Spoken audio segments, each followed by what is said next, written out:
Now po, we are now moving to our next topic. Allow me again to introduce our resource speaker. Our next resource person is a professional agriculture and biosystems engineer. Nakapagtapos po siya ng Bachelor of Science in Agricultural Engineer and Master of Science in Agricultural Engineering, major in crop processing and minor in food science, both in the University of the Philippines, Los Baños. He finished his doctorate degree in agricultural science in the Iwate University in Japan. Career-wise, we can say that he rose from the ranks, starting as a student assistant and research assistant in UPLB to becoming as the Deputy Executive Director for Research of the Philippine Rice Research Institute or PhilRice, and now as a DOST CSC conferred Scientist 2 working in the Rice Engineering and Mechanization Division of PhilRice.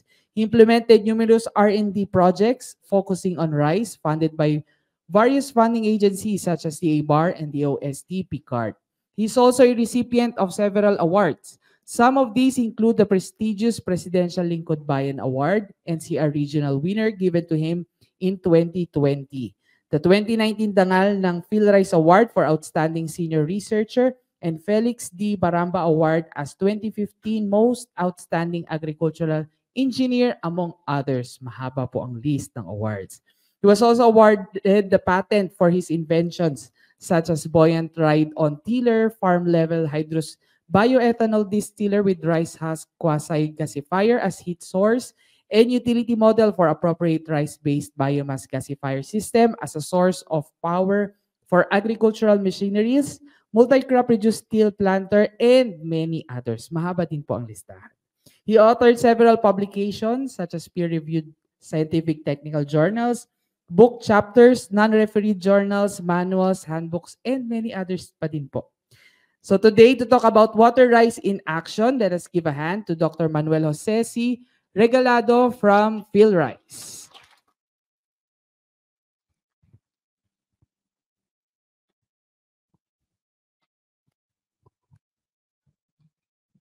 Good morning po sa ating lahat. Maayong buntag sa mga Bisaya at naimbag na bigatyo sa mga Ilocano. And para sa mga iba pa, good morning. Kahapon po, pinag-usapan ay tungkol sa kambing. Tapos may meron pang related sa masarap na panghimagas, mangga. Tapos may sawsawang pang onion or sibuyas. Ngayon, appetizer na, pulutan pa. Tsaka ulam na rin yung talaba. Pero lahat ng ito ay parang hindi ka gaganahan kumain kung walang kanin, di ba? Kailangan pa rin natin ng kanin. So, ang ating ibabahagi rito ay related sa rice kasi hindi ako po ay taga PhilRice at isang bagay na napakahalaga. Kung wala yung bagay na yun, hindi ka rin makapagtanim ng palay, di ba? Kaya makita niyo, mapansin niyo, water rice. Yun yung short sa aming project na water rice. Pwede bang i-flash na yung slides? Next. Ito pong water rice. Next. Ay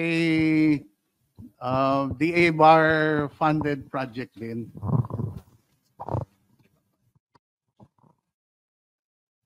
It is a short for water efficient and risk mitigation technologies, production technologies to improve or to enhance rice production in irrigated and rain-fed rice environments. Bukod sa funding from BAR, na involved din dito ang IRI, International Rice Research Institute, ang Bureau of Soils and Water Management, ang National Irrigation Administration, tsaka yung DA National Rice Program. So ito po yung water rice project we implemented is from actually 2017 na po hanggang end of 2022 last year. Next. So nabanggit ko mahalaga yung tubig kasi hindi ka pwedeng magtanim ng palay kung walang tubig. Kaya hindi lang naman sa pagtatanim ng palay, maraming nangangailangan sa water like yung mga industries, even municipalities or cities para sa domestic.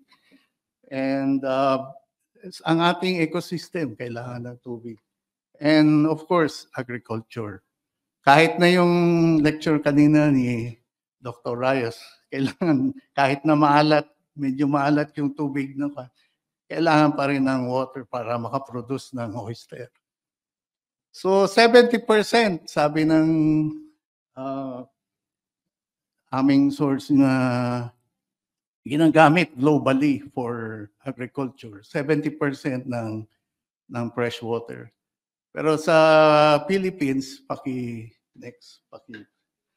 ay umabot pa nga ito ng 73%. Lahat ng at sa rice production throughout the world, next slide, makikita natin kung gaano karami. Yung gano, 800, may imagine nyo ba yung 880 cubic kilometers? Kung gaano karaming tubig yun. Sino bang mathematician dito na isang cubic kilometer, ilang liters? Kanina nag-calculate ako, sabi 1 trillion liters. 1 trillion liters. Pag dinivide mo ng 200, isang drum. Kanina pinag-uusapan din yung drum. 200 liters yung laman nun. Lalabas ay 5 billion na drums. Yung ginagamit ng rice para sa rice production sa entire world. Kaya lang, ang mahirap ay marami ding nasasayang katulad ng papakita natin sa next slide, please. Yung perception na from 4,000 to 5,000 liters ang ginagamit ng rice para sa makaproduce ng 1 kilogram ng palay or paddy. Subalit, actually, hindi yun yung actual na ginagamit ng rice plant. Yung 4,000 to 5,000, yun yung ginagamit ng farmers natin para makapag-produce ng 1 kilo ng palay throughout the growing period ng isang season. Pero actually, 1/3 lang nung amount na ito.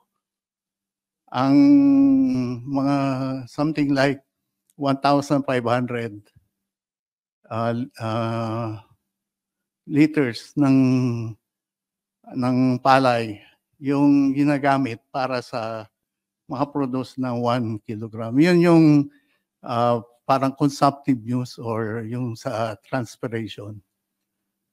So maraming natatapon. Of course, 1/3 para sa mismong plant. Then another 1/3 for say yung land preparation. Then yung 1/3 pupunta na sa seepage, sa mga kung anong pang losses, runoff. So maraming sayang. Napakahalaga ng tubig, di ba? Ewan ko kung makarelate kayo na kung alin pa yung mahalaga o yung mahal, eh siya pang sinasayang na.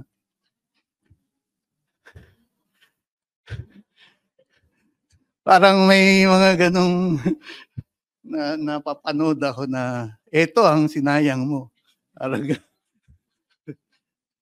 Pero dito, pakita natin kung ano yung mahalaga para sa mga next. So, ang layunin ng project din ay i-improve yung water productivity. Ang ibig sabihin nito, simpleng equation lang, yung water productivity ay yung yield mo, yung inani mo, divide mo ng total na water na ginamit. So, yan. Grain yield divided by water input. Of course, we can improve productivity ng grain ng palay, yung ani, through using mga makabagong pamamaraan like yung sa nutrient management, maraming ibibigay na recommendations.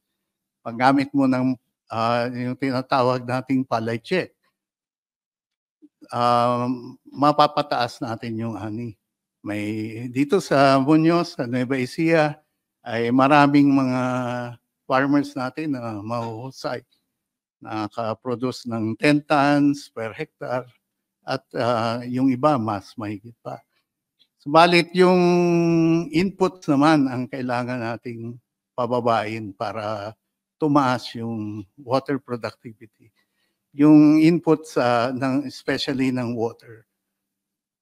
Katulad kanina, 4,000 to 5,000 liters per kilogram. Pero kailangan natin mapababa yun.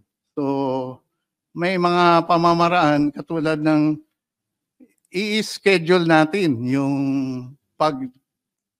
pag-deliver or pagpapatubig natin using matagal ng panahong technique ito, tinatawag na alternate wetting and drying. Next one po. Yan, yung alternate wetting and drying, sa ibang literature, sinasabi ito na controlled irrigation. Ang alternate wetting and drying technique ay isang pamamaraan or isang technique kung saan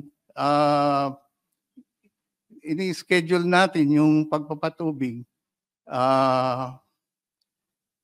sa time na kung makita natin sa next slide yung water level, may sinusukat tayo dyan kung umabot lang sa 15 centimeters below the ground yung water level, then saka ka magpapatubig. And that will take about from 0 or depende sa type ng soil, from 0 to 14 days or 15 days. Then, so simple lang yung paggamit ng pag-check ng water level. You just use a tube, parang tinatawag na observation well. It's made of a PVC tube, mga 1 ruler or 12 inches, 30 centimeters ang haba. Then may mga perforations tayo. Then ibabaon sa paddy field. Then titingnan ng farmer kung umabot na doon sa dulo, 10 to 15 centimeters deep na yung water level, that's the time na pwede siya mag-irrigate. So, ano bang advantages ng nitong alternate wetting and drying? Next slide.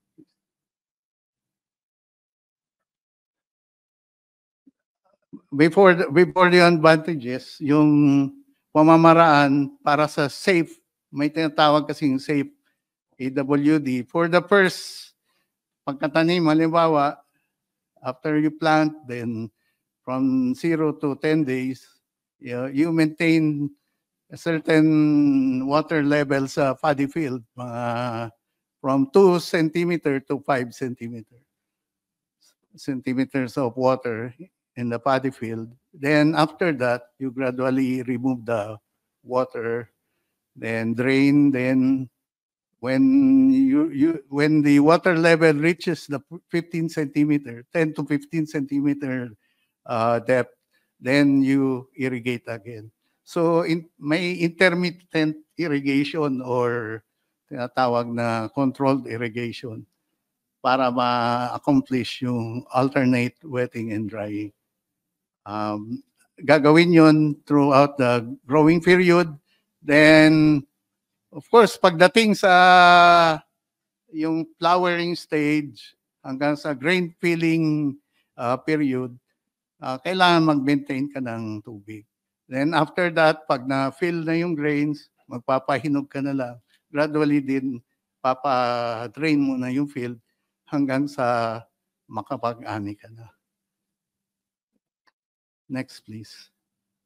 So what do we get from implementing yung alternate wetting and drying? You save from 30 to 50% ng irrigation water while maintaining the rice yields. Kaya nga kanina sa title ng presentation ko na less water, same yield, tipid, di ba? So sabi there was once a study conducted by my former colleague sa PhilRice from CLSU, water expert, si Engineer Evangeline Sibayan, na tungkol sa AWD, it can, with NIA, nakita nila ito, 1 cubic meter of water. 1 million cubic meter of water can irrigate 60 to 68 hectares of rice fields. When the farmers practice AWD, if they don't, then that 1 million cubic meters of water can only irrigate 50 hectares. So malaking halos ilang percent yun na nabawas yung 60 tsaka sa 50, di ba, mga 20%. So it can also, ito mahalaga sa mga magsasaka actually. Yung lalong-lalo na yung mga rice fields nila ay nandoon sa tail end or yung sa downstream portion ng irrigation canal. Katulad namin sa PhilRice, huli kaming dinadat na ng tubig dyan. So nasa downstream kami or tail end. Pag nag-practice ng AWD, yung mga farmers na nasa upstream, yung malapit sa mismong source ng water irrigation canal, at saka yung midstream, mapapadali yung pagdating sa downstream by at least, sinabi dito, 10 days. Experience yan din sa study ni na Engineer Sibayan tungkol sa AWD. Mahalaga ito kasi ang pinopromote sa PhilRice din, tsaka ng DA, ay yung synchronous planting sa isang malawak na area para maiwasan yung pest pressure. Kasi pag huli ka at nakaani na yung iba, ikaw na pupuntahan ng mga peste, mga daga, di ba? At saka pag huli ka, mas malamang ikaw yung mapipeste. Naranasan ko na mismo ito kasi nag-try din ako maging rice farmer, magsaka. Yung area namin ay nasa tail end din. Kaya I have to contend with palagi mga peste like brown plant hopper, tsaka yung stem borer. Usually, na-experience yan ng mga farmers na nahuhuli ang pagtanim. So, kaya mahalaga rin na matutuhan ang mga farmers, especially doon sa nasa upstream, yung na wag naman nilang yung pigilan yung tubig na parang sa kanila na lang ipupondo. Sana mag-practice sila nitong technique na ito para makarating ng on time din sa mga nasa downstream na paddies. So bukod dito, nabanggit ko si Engineer Sibayan, meron siya ngayong project. Actually, it's being implemented by Ostrom, a company or corporation based in Canada na pina-implement ngayon dito to promote AWD. Kasi yung AWD is a means to reduce yung greenhouse gas emissions from our rice fields. Isa sa mga culprits, masakit mang yung agriculture. Hindi lamang yung mga bakang nagre-regurgitate. Di ba? Pag nag-regurgitate ang baka, di ba, methane. Pati rice fields ay meron ding ini-emit na mga methane, which is several times more potent than carbon dioxide. At palagi natin sinasabi yung climate change na mga adversities. Pero isa sa cause din ay agriculture. But if we implement or practice widespread AWD, we can help mitigate yung greenhouse gas emissions. Sabi ni Engineer Sibayan, sa dry season, we can reduce actually 5 tons of carbon dioxide equivalent dry season. Sa wet season naman, 9.5 tons ng carbon dioxide equivalent. And on top of this, bukod sa ma-reduce yung methane, pwede ring actually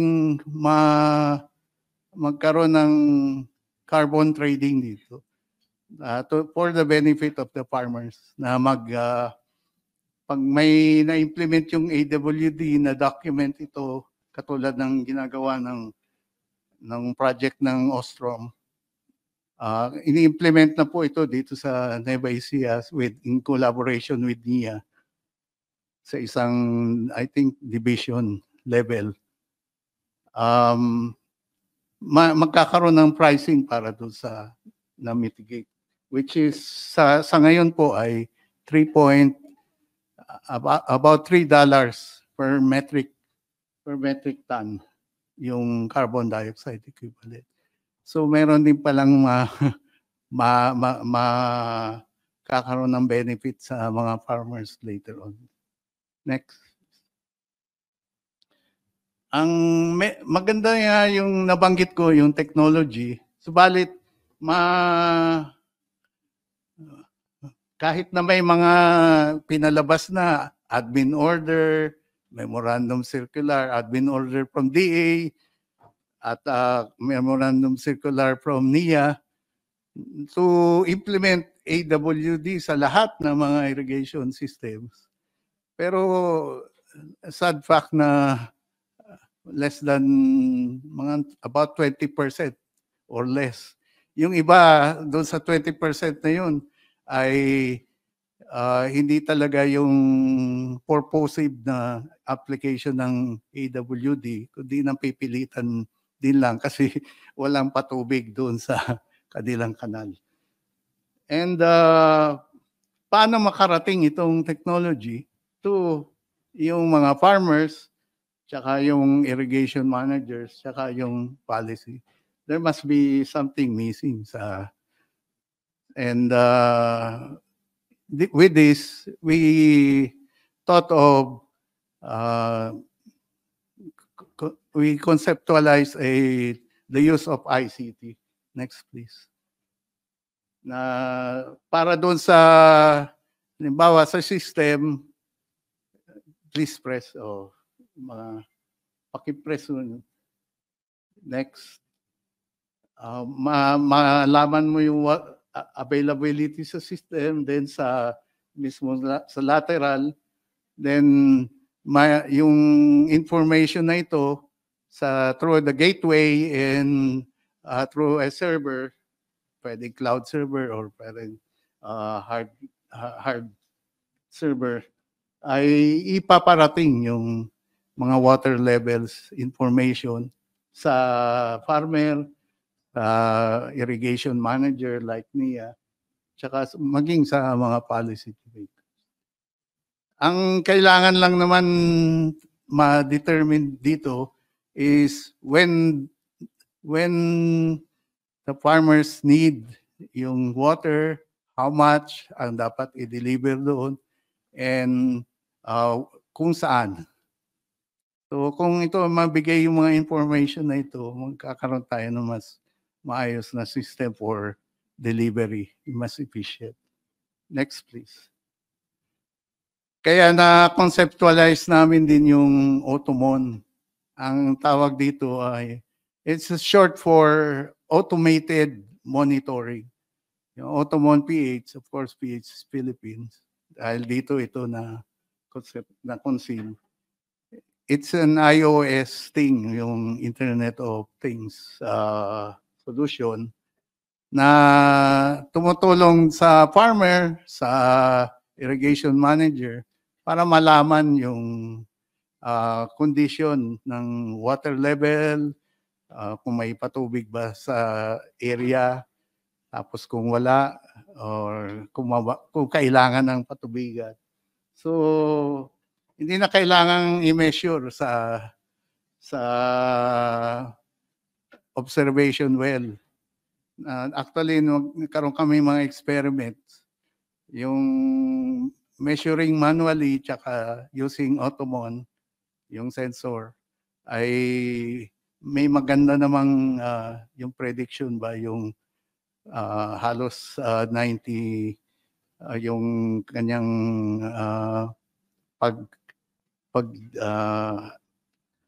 very accurate yung 90 plus. So ito po yung Automon. Hindi ko mai-detalye kasi nasa process pa po ng IP application. But yung next, paano ba ito nag-work? Please. Ito po, yung mga data na nakuha ng sensor ay ipipid sa gateway, then gateway pupunta siya sa server, ipaprocess doon, may program. Then from the data, process data, may information, pupunta na siya sa farmer. Yung information na ito na parang ma-receive ng farmer through SMS or text message na halimbawa yung taga-Bantog dito, si Mang Faustino, kailangan mo nang magpatubig. Ang nagiging problema lang, yung isang kwa namin si Mang Romy, kailangan mo na magpatubig. Nung pinuntahan ko, sir, matagal na ngang 2 days na nga nakuha yung data na yan, pero tingnan nyo naman yung kanal. Wala namang tubig. Paano ako magpatubig? Mag-pump ka na lang. Ano muna sir, medyo mahal ang diesel. Titingala na lang ako para na mananalangin si Mang Roby para umulan. Ay mahirap kung katulad ngayon, tag-ulan nga, pero kung may El Nino naman, hindi ulan. Pero malakas siyang manalangin. Kaya karon siya ng nagkaroon ng ulan sa nung kinagabihan at kinabukasan meron na ring tubig na dumaloy sa at least na save yung kanyang crop. Next please. So tinest po namin itong Automon Irrigation Advisory Service dito sa Bantog, Bacal.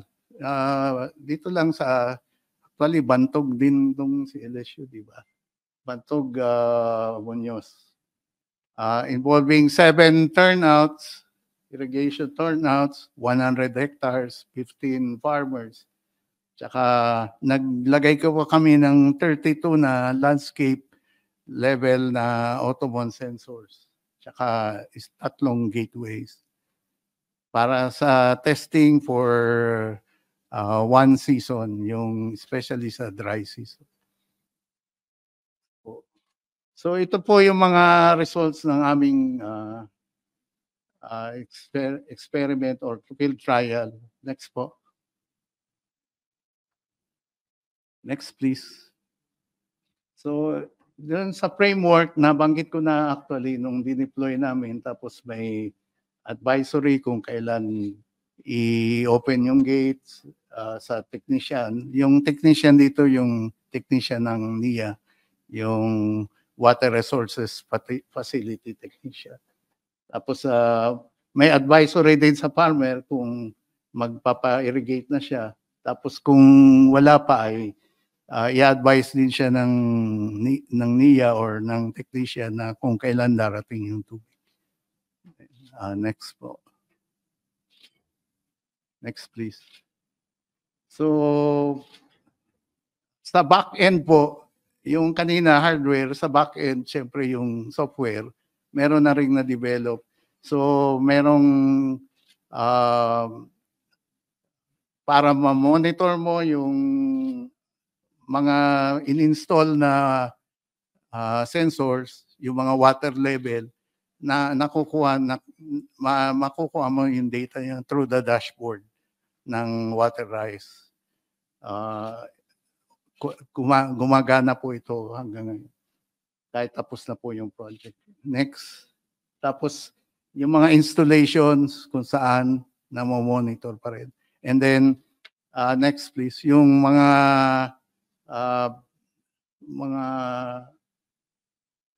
members ng cooperative or ng association. Next please. Yan, yung mga cooperators ng project. So ito po yung mga naisagawa ng project. Then of course, paano pa ito ipagpapatuloy? So next please, slide. First, ang aming mga recommendations, we recommend to integrate Automon Irrigation Advisory Service sa other platforms like narinig nyo siguro yung PRISM or the Philippine Rice Information System, or even kahit yung RCM Advisory Service. And before we proposed, may nag-propose kami ng project dati na scaling out nitong na sa DA BART din. Unfortunately, hindi nabigyan ng priority. Yung patubig proposal para may scale out yung Automon Irrigation Advisory Service. And it can also be included as a leveraging technology sa Bayanihan Agri-Cluster. In preparation for this, sa project na ito, nag-survey po kami ng isang potential area for Bayanihan Agri-Cluster.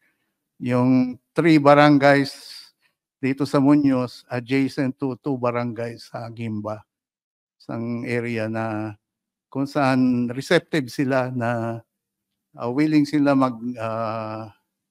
mag-adapt ng technology kung ipapasok, even giving some portion of their area para ma-improve yung mga irrigation canal or drainage canal doon. Next please. Pagdating naman sa hardware, may dinevelop ang IRI kung paano yung may third party manufacturer magpapabricate or mag-manufacture nung hardware dito locally. Tapos sa PhilRise on our side naman yung maintenance ng system. Nabanggit ko kanina yung IP, nasa process of application na i-file na by this time for a utility model para doon sa Automon irrigation advisory system for rice. So to summarize po yung aking presentation, let me show a video doon sa tungkol dito. May kasama na rin konting testimonya. Actually, parang TikTok video na pwedeng i-con sa TikTok. Less than 3 minutes. Paki-play na lang po.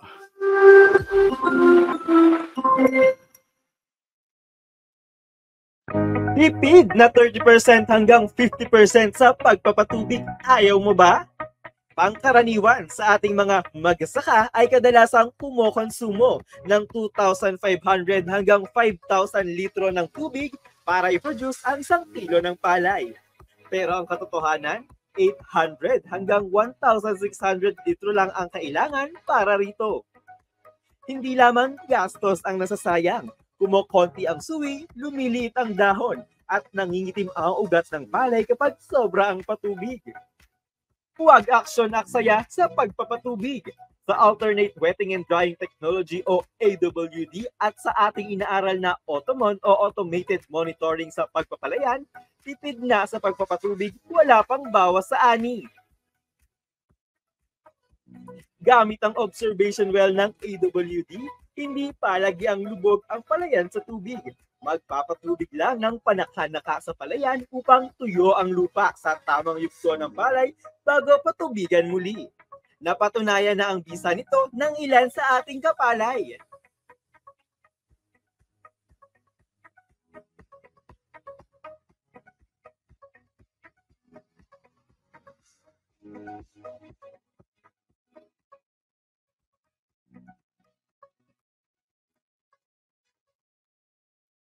Ang Automon ay isang electronic device na ginagamit sa pag-monitor ng sukat ng tubig sa palayan sa tulong ng sensor. Sa Automon, nakatatanggap ng text ang mga magsasaka kung kailan dapat magpatubig. Subok na ito ni Kapalay Faustino.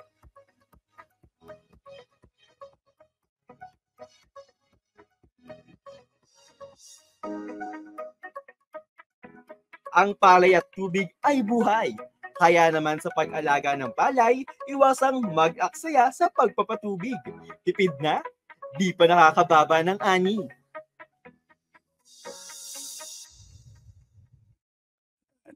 Maraming salamat po sa inyong attention. Thank you very much po, Dr. Regalado, for your presentation. At this time po, we would like to acknowledge the presence of the Director of the Bureau of Agricultural Research, Dr. Junel B. Soriano. Sir, good morning po. And thank you for being here with us po sa ating seminar series. It's time for the Q&A portion. Any questions po mula po sa ating audience dito sa Teachers Hall at sa ating online participants po sa Facebook. Meron po tayo sa online po. Ayan. So, question po from Sir Maruel Anthony Canay Castillo. Paano po malaman kung okay yung tubig na paglagyan? Ano ba dapat yung mix, yung tubig alat at tabang? Ilang percent?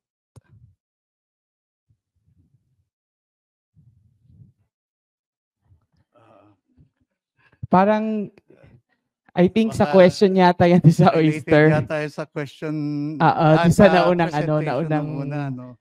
topic kanina. Pero Oo. sa palay think- po, hindi pwedeng may alat kasi Opo.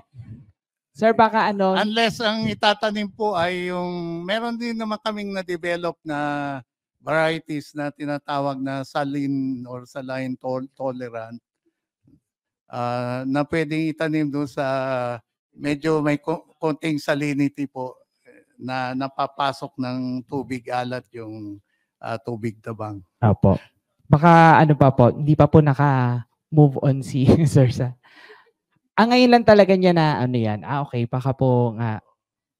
Ito po yung question na talaga. Yeah, pagka ganyan po ang parang pero ang sagot po talaga kailangan ng palay ay yung fresh water, walang halong alat.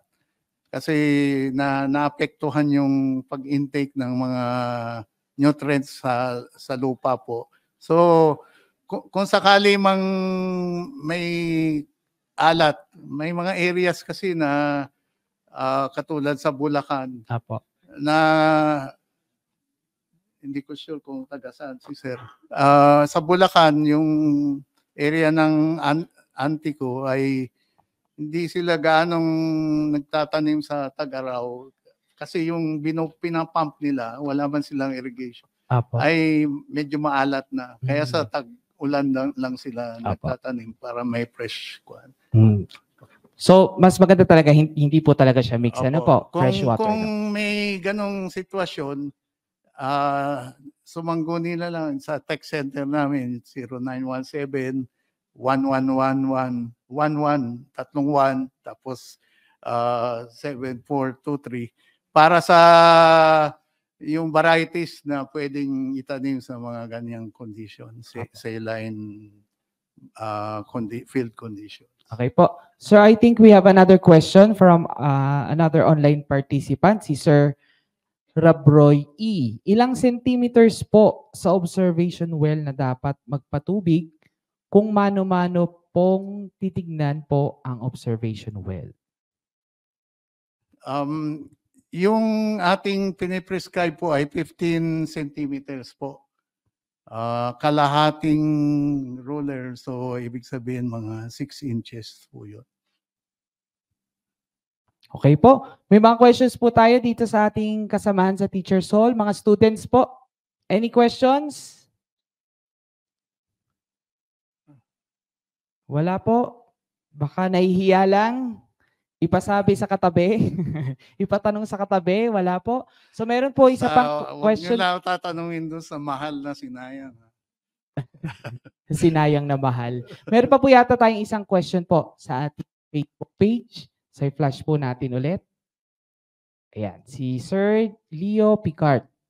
Gaano kaluwang yung area in relation to irrigation water level na kayang i-monitor using Automod? O baka nakadepende po ito sa topography ng rice field? Yung kanina, yung 100 hectares po, gumamit kami ng nasa mga 32 na landscape level na sensors. So nasa mga more or less 3 hanggang 4 hectares kaya nung isang Automon sensor. Okay po. Ay, Sir Junel, yes po. Question po. Hi, sir. Good morning po. Bayaw Junel. Thank you po sa presentation nyo. Kanina inaabangan ko yung results kasi nag-test kayo sa field. Ngayon, walang unless yung kanina, yung testimony ng farmers. No, meron silang in-highlight na results. Pero doon sa project, hindi na i-present dito kung anong overall results. So I hope mabigyan kami ng copy doon. Yeah, we will submit the sustainability report. plan, sir. Opo. Plano nyo integrate yung Automon doon sa ibang mga apps, no? Apps or system. Again, wala bang plano o meron ba kayo sa PhilRice po na ina-apply ito sa field nyo, sa maybe sa central or sa ibang station na meron kayong maybe 1 hectare doon na ginagamit to? I think magandang i-set up po ng PhilRice yung ganong model farm, Yes. precision rice farming with Automon and other application para pag may mga visitors tayo, mga farmers or mga institutions, makita nila kung ano yung impact nito. Pagdating sa farmers field, I'm sure aware po kayo doon sa ating Masagana Rice Program. No? Yes. Part doon sa digitalization. Ito yung mga gusto natin. Ano ang plano nyo tungkol dito po? Are you planning to integrate or package this system, hindi lang Automon, and identifying one cluster or maybe several clusters para i-apply ito sa farmers field? Yeah, yung tungkol sa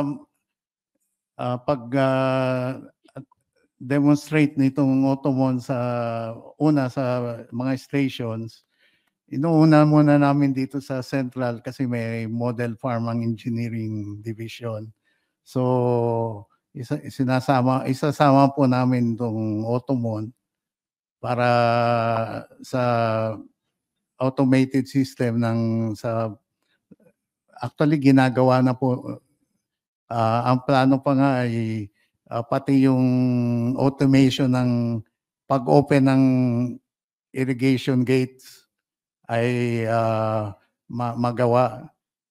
So, bukod sa pag sinabing nang kailangan na magpatubig, either bukas na doon sa gate para yung irrigation water ay or kung walang tubig sa irrigation canal ay ma-automate din yung pag-operate ng water pump para mag-deliver ng water.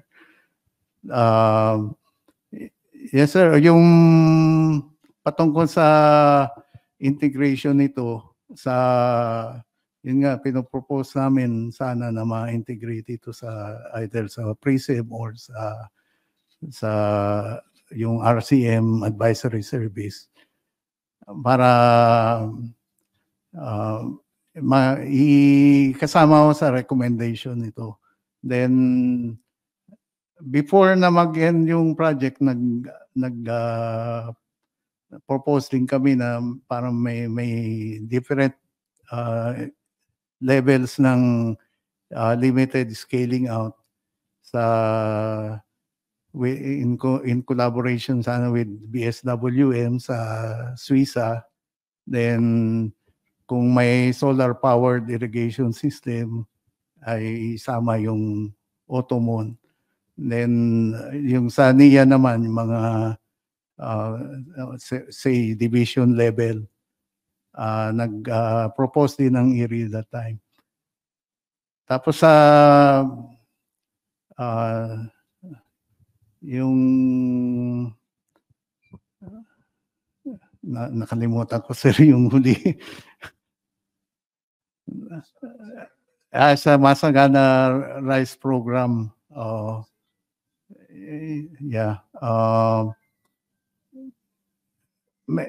before mag-end yung project, yung related sa clusters, yung bayanihan, actually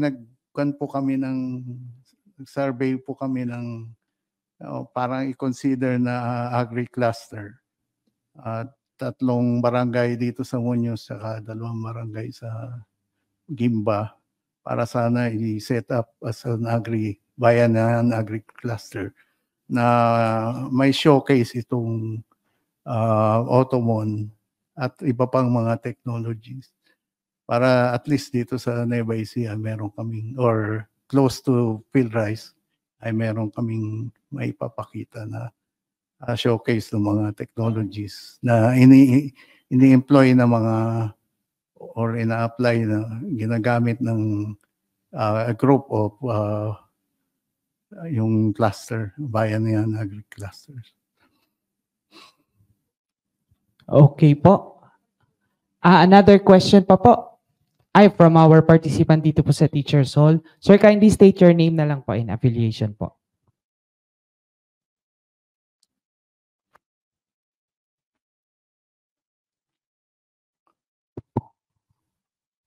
Mapagpalang umaga po. Gilbert Buenavista dito sa CLSU. Hindi ko nasimulan, sir, yung presentation, pero ang initial question ko po ay kailan po nag-start yung project ng Automon? 2017 po. So medyo matagal na pala. Hanggang kailan po? Nag-end po siya last year. Bali 5 years po. So 5 years project. So in relation dun sa unang comment kanina, yung data po sana, yung resulta ng project ang importante po nating malaman. So pero so far, base po dun sa initial testimony ng mga nagsalita kanina, maganda naman ang resulta po. Kaya lang yung actual data pa ang wala. Tama po ba? Opo. Okay, so maraming po salamat. Yes. Thank you very much, sir, for your question po. And I think kung meron pa po tayong mga additional details that we would like to know about Automon, we can reach out to Dr. Regalado and Phil Rice po. Ay, sir, yes po. Very, very interesting ang rice ngayon no? Lalo na dun sa pronouncement ni BBM, ng ating Pangulo, na 20 pesos, di ba? Per kilo. Ngayon, pero hindi ako yun ha. Sir, tingin mo ba yung other system, including the Automon, may contribute ba ito doon sa pagbaba ng presyo ng bigas? That's one.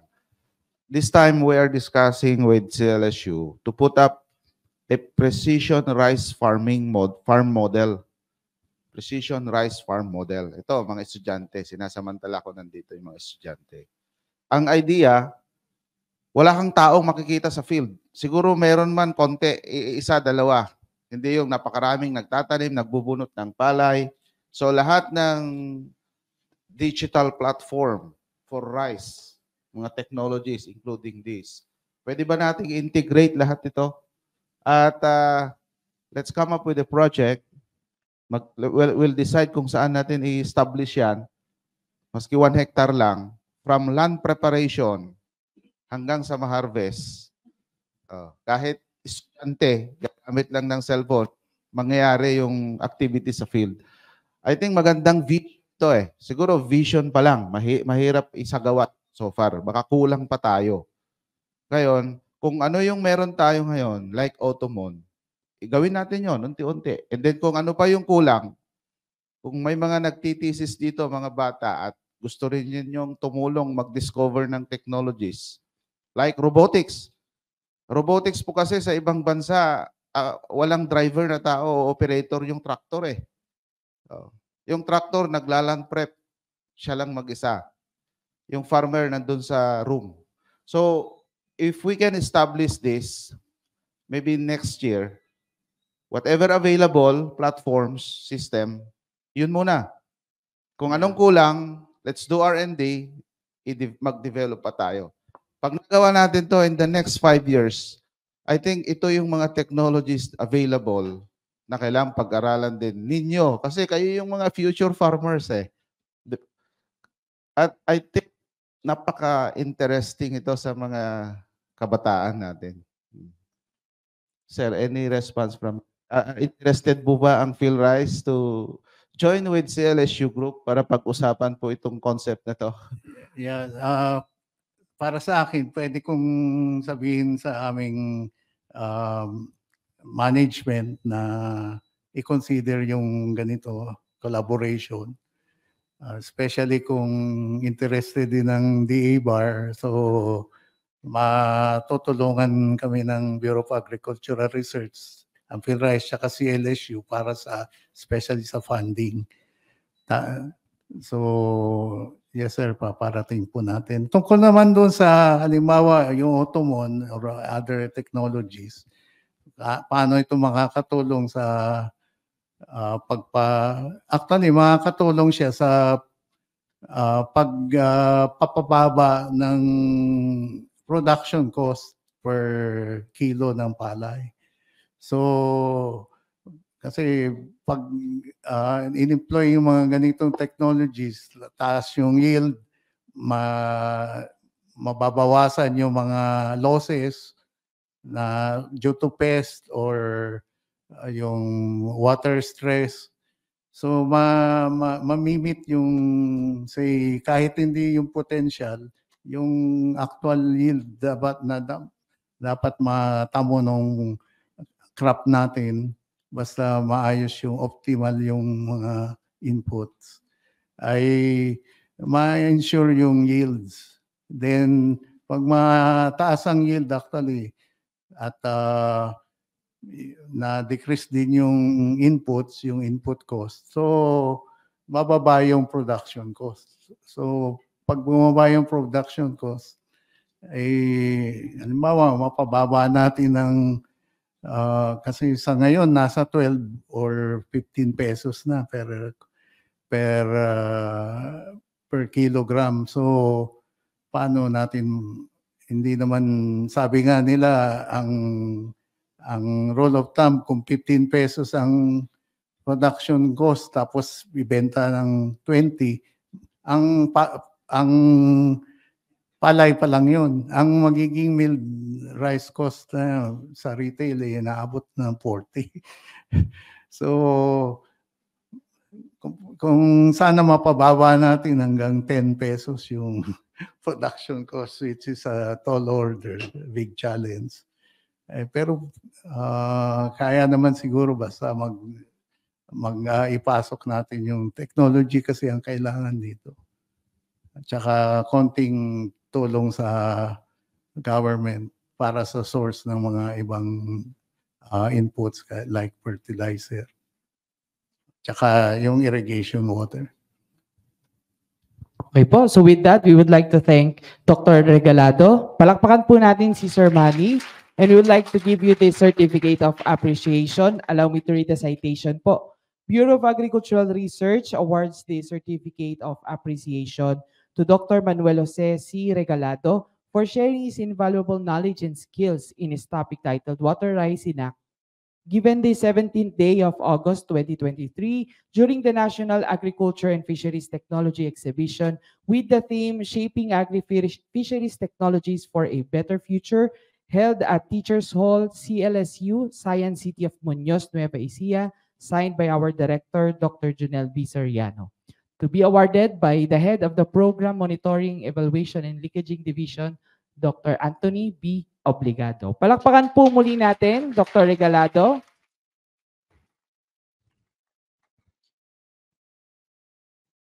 Sir, picture lang po. Tingin po sa ating camera. Ay, usog daw po tayo sa bandang gitna.